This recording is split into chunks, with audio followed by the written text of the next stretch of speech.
Okay, as you guys can tell,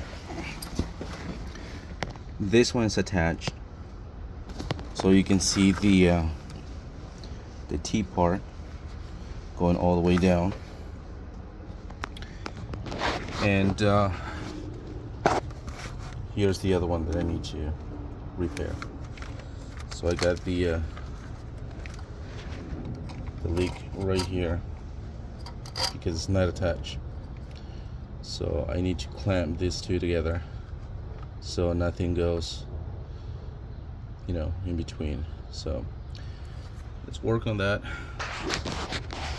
and I'll keep you posted.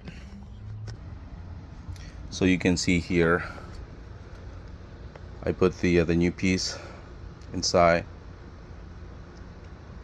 Okay,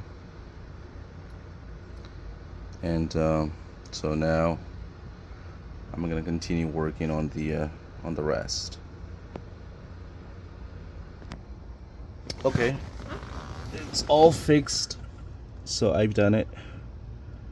So everything is secured and ready to go. I know, freaking mess. Well, let me know if you have any question, guys. I'll be here answering a few questions if you have it. And well, so we gotta continue. So schoolie lovers, lovers of hard work, let me know. Have a good one. Take care. Bye bye.